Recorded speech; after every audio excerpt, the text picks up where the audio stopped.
देखिए, एक बात समझिए कि तालिबान यूं ही पाकिस्तान का जानी दुश्मन नहीं बना है। असल में पाकिस्तान और अफगानिस्तान के बीच डूरंट लाइन यानी सीमा को लेकर पहले से विवाद है। अफगानिस्तान डूरंट लाइन को नहीं मानता। तालिबान सरकार भी इसे मानने के लिए तैयार नहीं है, क्योंकि पाकिस्तान के हिस्से में सरहद के पास बड़ी तादाद में पख्तून समुदाय के लोग हैं जिनका अफगानिस्तान से संबंध है, और यही टीटीपी यानी पाकिस्तानी तालिबानी का गढ़ है।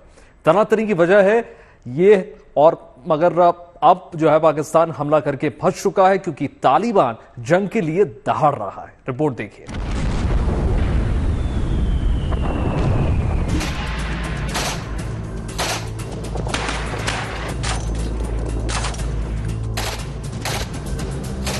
सहमा हुआ है पाकिस्तान,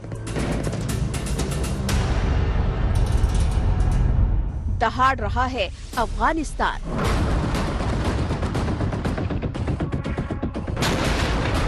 पाकिस्तान की सरहद पर तालिबान के लड़ाके क्या एक बार फिर बदल देंगे पाकिस्तान का भूगोल? यही वो चिंता है जिससे पाकिस्तान की सरकार डरी हुई है।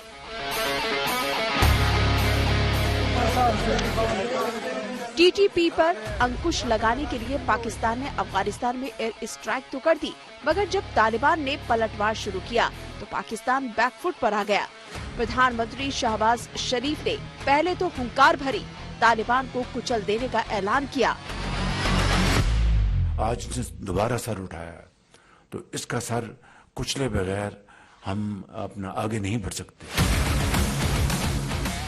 मगर शहबाज शरीफ की ये तेवर जल्द ही ठंडे पड़ गए जब उनके जवाब में तालिबान नेता और उप विदेश मंत्री शेर मोहम्मद अब्बास ने पाकिस्तान को हद में रहने की धमकी दे दी। कहा कि पाकिस्तान को अपने हथियारों पर गर्व है और वो दावा करता है कि तालिबान उसके सामने कुछ भी नहीं है, लेकिन हम उन्हें बताते हैं कि अगर आपने अपने रॉकेट का नाम अहमद और महमूद रखा है तो अहमद और महमूद खुद हमारे साथ है। अगर आपने अपनी मिसाइल का नाम गजनवी, बाबर या अब्दाली रखा है तो मेरा देश गजनवी और अब्दालियों से भरा हुआ है। इनमें से हर कोई परमाणु बम है। अगर दुश्मन ने देश पर बुरी नजर डाली तो आंख निकाल लेंगे।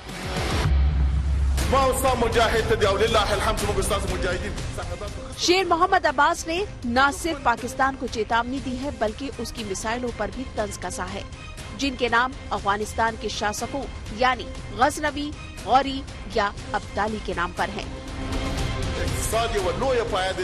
अफगानिस्तान सिर्फ गीदड़ भभकी नहीं दे रहा बल्कि पाकिस्तान की सैन्य ताकत से बेपरवाह तालिबानी लड़ाके उसके फौजी चौकियों पर हमला भी कर रहे हैं और उन पर कब्जा कर रहे हैं।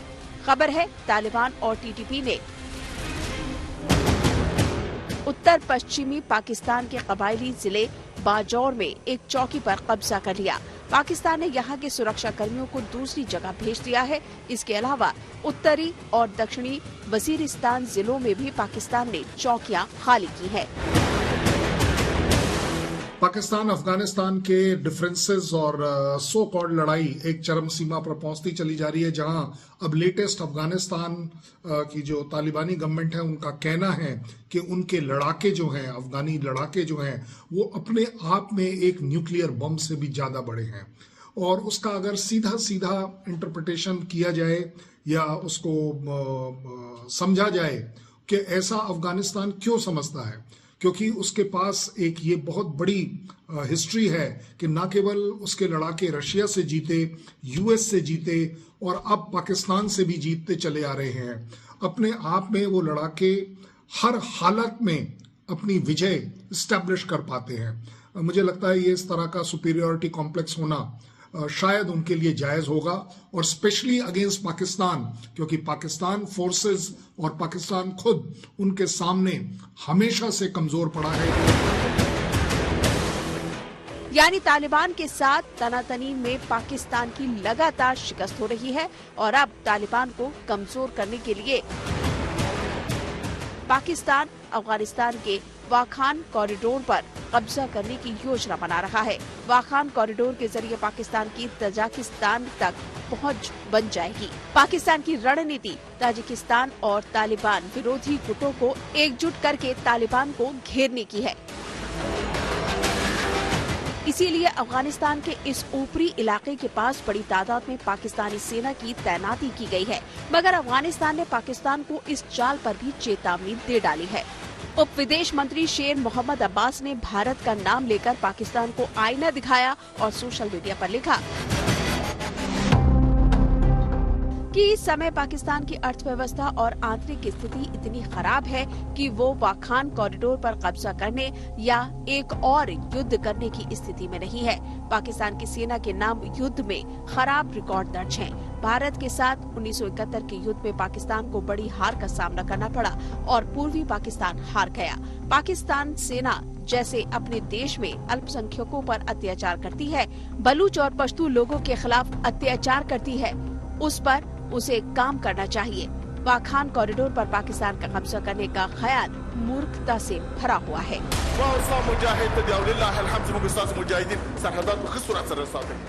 शेर मोहम्मद अब्बास ने पाकिस्तान की सच्चाई बयान कर दी है। पाकिस्तान इस वक्त कंगाल होने की कगार पर है और देश के अंदर ही सिविल वॉर जैसे हालात हैं।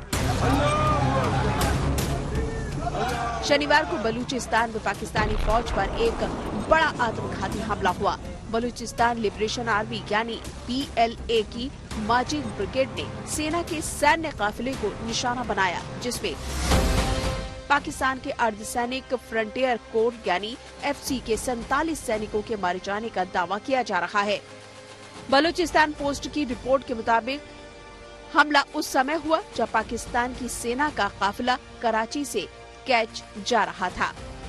विस्फोट एक उपनगरीय इलाके में हुआ है, जिसमें 7 बसें और एस्कॉर्ट वाहन शामिल थे।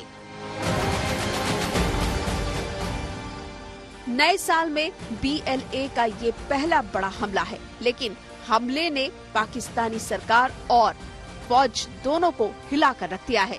दोनों को समझ नहीं आ रहा है कि एक साथ बलूचिस्तान में BLA और खैबर पख्तूनख्वा में TTP से कैसे निपटा जाए, जबकि सीमा पर तालिबान के लड़ाके मोर्चा लिए बैठे हैं।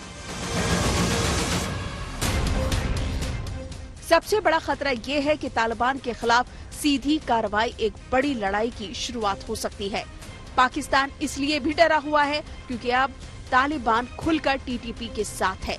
खबर है कि दोनों ने मिलकर पाकिस्तान के खिलाफ हमला करने की योजना बनाई है। माना जा रहा है कि खुलकर पाकिस्तानी सेना को निशाना बनाया जाएगा। बताया जा रहा है कि तालिबान के लड़ाके बड़ी तादाद में पाकिस्तान की सरहद की ओर जा रहे हैं, यानी पाकिस्तान अंदर और बाहर दोनों ही मोर्चों पर घिर चुका है। सरकार और सेना इन हालात में नहीं कि कोई बड़ी मुहिम चला सके या युद्ध शुरू कर सके। ऐसे में पाकिस्तान का क्या होगा कहना मुश्किल है। Bureau report, good news today.